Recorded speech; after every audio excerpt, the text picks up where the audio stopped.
안녕하세요. 포유 환율연구소입니다. 이번 시간에는 자산 시장에서 균형 잡힌 정보 생산 그리고 해석이 얼마나 중요한지에 대해서 여러분과 대화를 나누고자 합니다.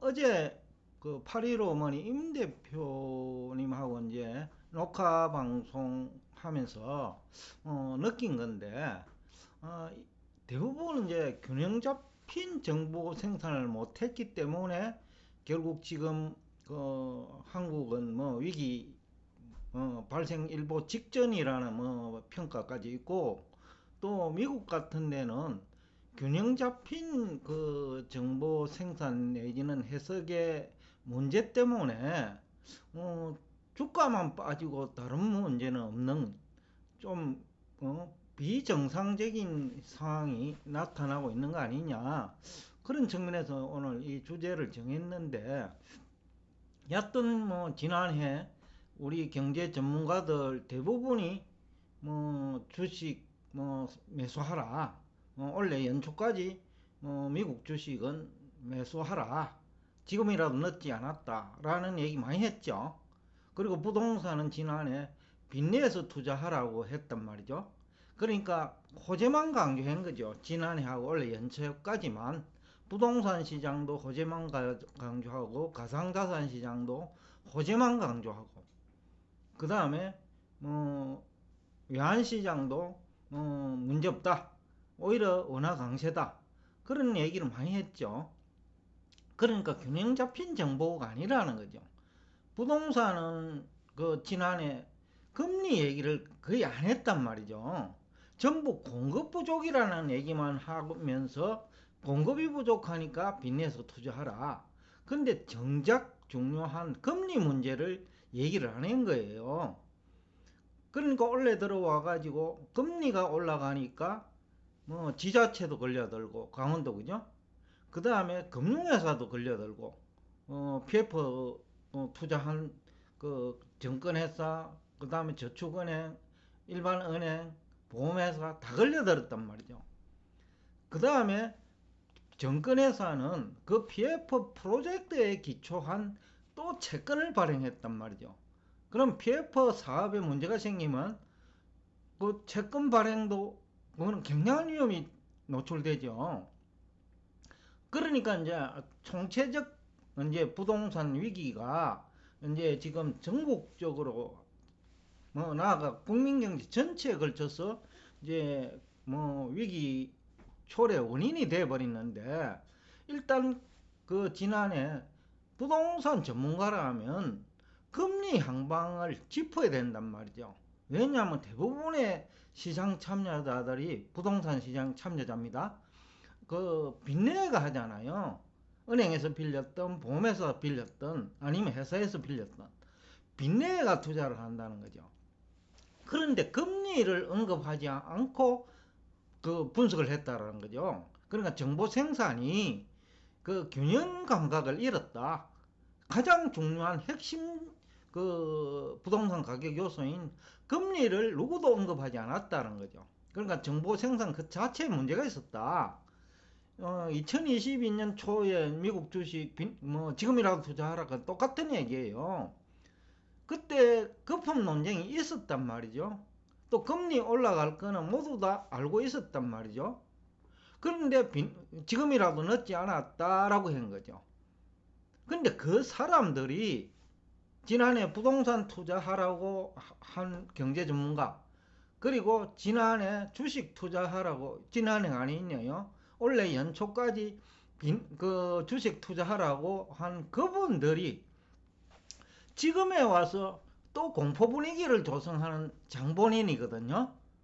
그러니까 위기를 경고해야 될 시점에는 주식 사라고 하고, 그 다음에 주가가 많이 빠져가지고 이제는 추가적인 하락폭은 크지 않을 때, 그때는 주식 매도하라고 한단 말이죠. 그러니까 균형 감각이 전혀 없다라는 얘기하고 똑같죠. 그러니까 지난해 그 금리 얘기를 했다면 부동산 시장에 그렇게 공격적으로 뛰어들지 않았을 거란 말이죠. 그러면 지금 한국의 위기가 결국 금리 오르고 물가 오르면서 또 환율 큰 폭으로 상승하면서 그 뭐 한국은 굉장히 어려운 지금 환경에 직면했죠. 실물 경제, 금융시장 모두 지금 뭐 굉장히 어려운 환경이죠. 지자체까지 걸려 들어가지고 강원도죠.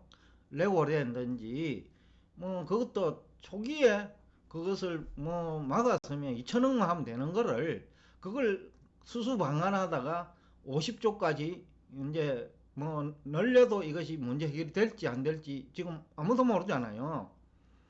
또 50조 원도 그래요. 그것을 정부가 발표한다고 될 문제가 아니고요. 얼마나 신속하게 대응하느냐가 중요하지요. 그런데 신속하게 대응하기 어렵단 말이죠.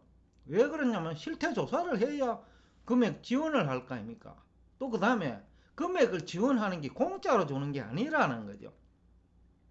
그래서 초기에 막아서 뭐 2천억만 어떻게 투자하면 금리 적용이 되더라도 부채가 그래 늘지 않는데 이제 50조라는 부채가 이제 뭐 기업이 떠안든 뭐 은행이 떠안든 해야 될 거 아니에요. 그런데 이것이 부채가 된다는데 문제 심각성이 있는 거죠. 또 더군다나 고금리 시대에. 그래서 지난해 실패한 원인의 그 지금의 이제 위기의 원인이죠. 뭐 부동산도 전망에 실패했으니까 지금의 위기의 원인이고, 그 다음에 주식도 올해 연초까지 뭐 굉장히 긍정적으로 해석했죠. 지금 위기를 조장하시는 분들이에요. 그분들이 대다수가.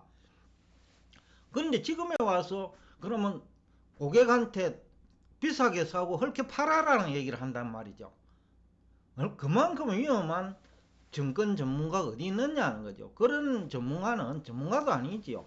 비싸게 사라고 해놓고 한참 빠지고 나서 이제 팔아라는 얘기야. 그러면 손실 확정하라는 얘기야. 그런 전문가는 전문가라고 보기가 힘들죠. 그거는 부동산이든 주식이든 외환이든 마찬가지란 말이죠. 환율 전망, 부동산 전망 실패가 얼마나 큰 위기를 초래하는지는 여러분들이 1년 동안 경험했잖아요. 환율 전망에 실패하면 어떻게 되나요? 물가가 자꾸 올라요. 즉 환율이 오를 수밖에 없는 거를 내린다고 해버리면 대응에 실패하죠. 대응에 실패하면 결국 기업이든 가게든 그러면 손실이 발생하죠. 뭐 기업은 수출로 해도 남는 게 없고 수입은 수수방관하다가 당해버리고, 그러면 주가 하락하고 금리 상승하고 환율은 더욱더 상승하죠. 그러면서 물가는 또 상승하고, 그러면 이제 마지막에 금리는 더 많이 상승하죠. 지금 어제도 제가 임 대표님하고 얘기를 했는데 우리가 대부분 기준금리나 국채금리 중심으로 접근하는데 실제 현장에서는 지난해 A급 기업들도 10% 금리를 줘야 조달이 된다는 거예요. 10%도 넘게 줘야 자금 조달이 된다는 거예요. 그래서 포유환율연구소가 시장금리가 중요하다. 그리고 회사는 신용 등급이 중요하다. 그 얘기를 지난해부터 강조를 했단 말이죠. 그럼에도 불구하고 지금 이 사태가 터지기 전까지, 그러니까 A급 기업까지 지난해 지금 10% 이상 금리를 줘야 됨에도 불구하고 불과 한 달, 두 달 전에도 뭐 지금도 마찬가지인데 맨날 기준금리 얘기하고 실제로는 10%, 15% 금리를 주는 현실을 무시하고 그 다음에 국채금리 중심으로 얘기한다는 거죠. 그러니까 정보 생산이 잘못됐다는 거죠. 접근 방법이 잘못됐다. 그러다 보니 해석도 잘못하고 있다. 그러다 보니 부동산도 갈 때까지 가고 아직도 뭐 덜 갔죠. 가고 있는 중이죠.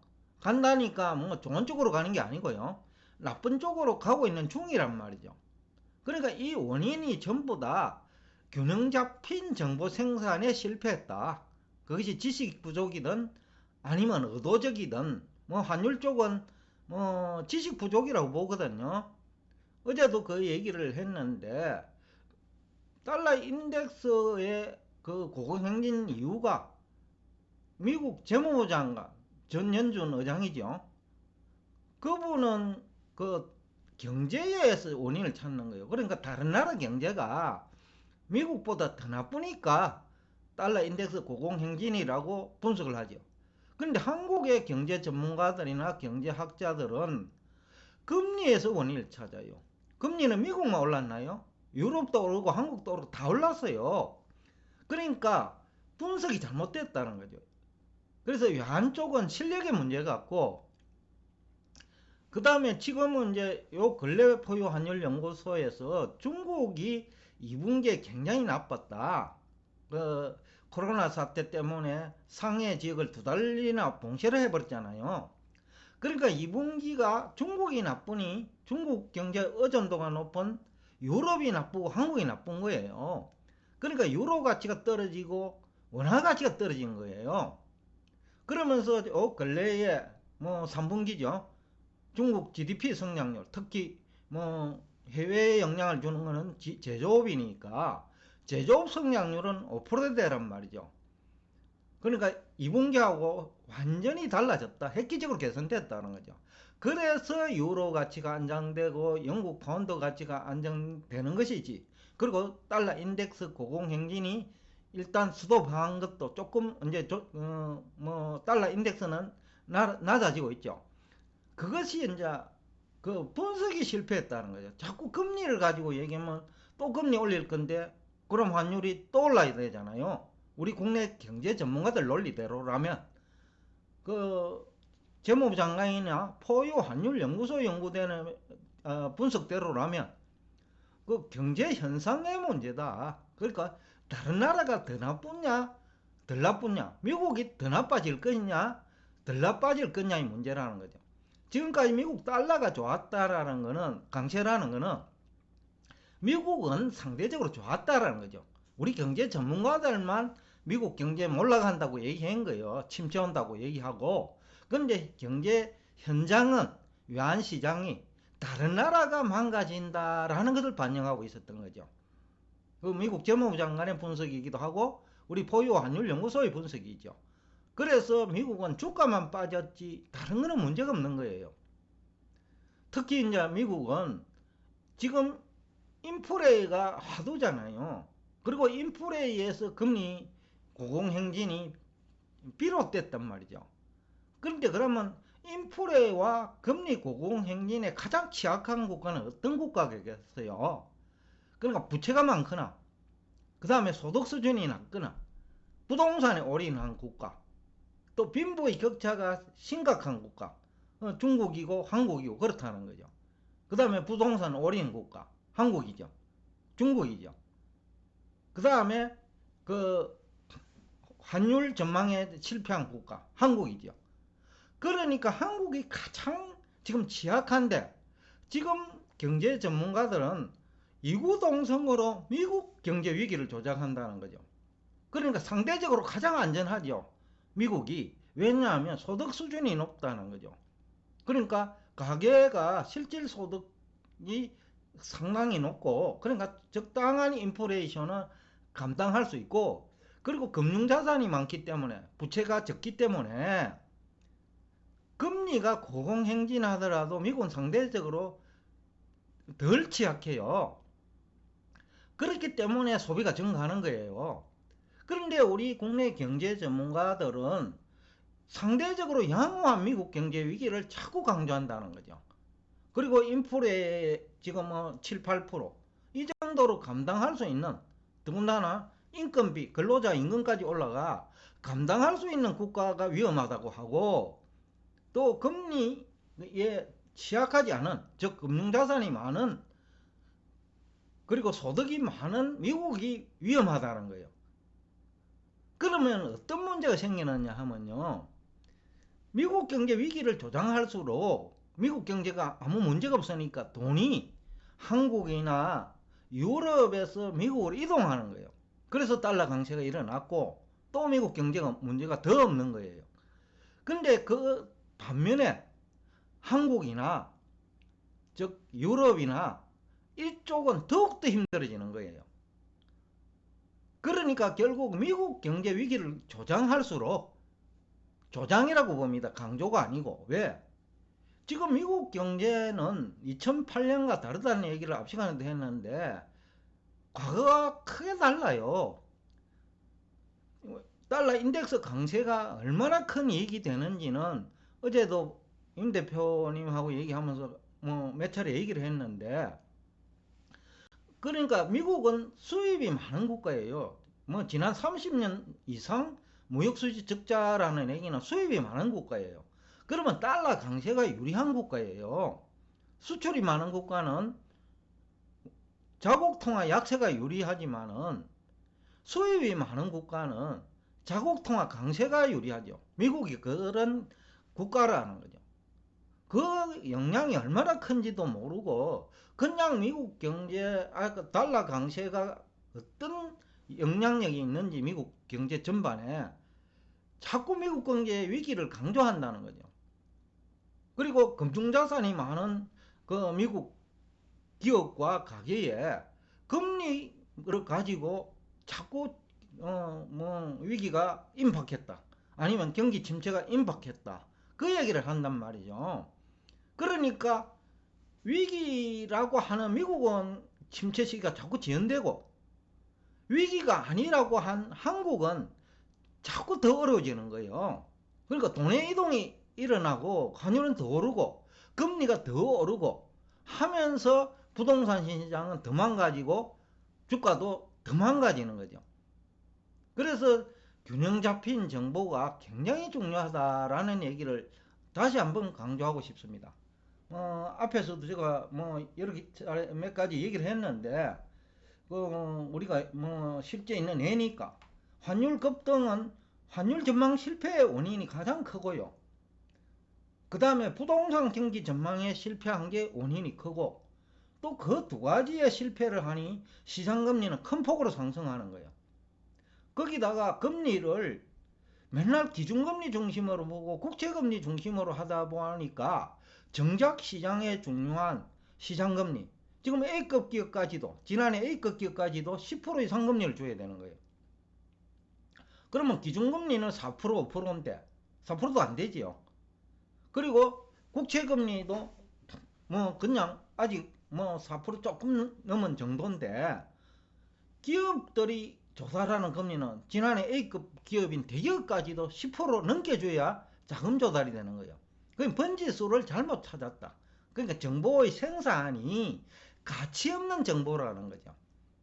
그리고 해석도 잘못 해석하고 있다. 그러다 보니까 미국은 문제가 없고 문제가 없다고 하는 한국이나 중국은 위기를 향해서 치닫고 있는 거죠. 그래서 정보가 균형 잡힌 정보라 해야 된다. 그래서 경제 전문가들은 정보 생산할 때 한쪽만 보지 말아야 된다는 거죠. 예를 들어서 미국이 임금이 상승된 것은 그 물가 상승 요인도 되지만 소비 여력도 있다고 해석을 해야 되는 거예요.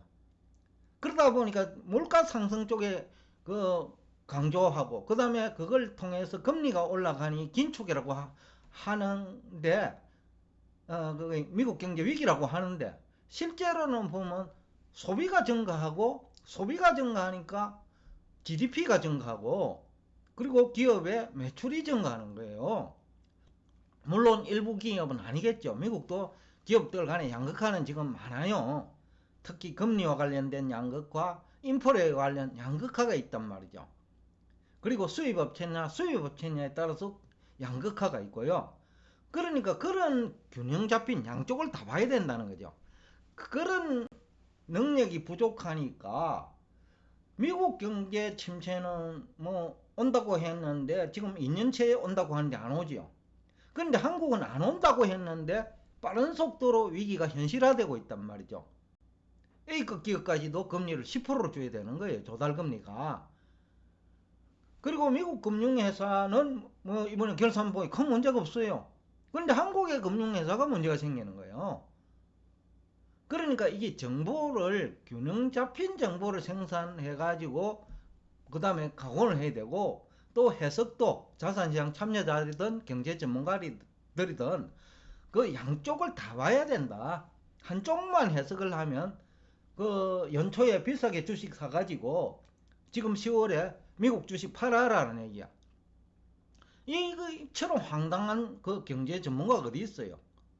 그 얘기 듣고 연초에 비싸게 주고 샀는데 지금에 와서 지금이라도 팔아라 하면 손실 확정 60% 70% 하라는 얘기야.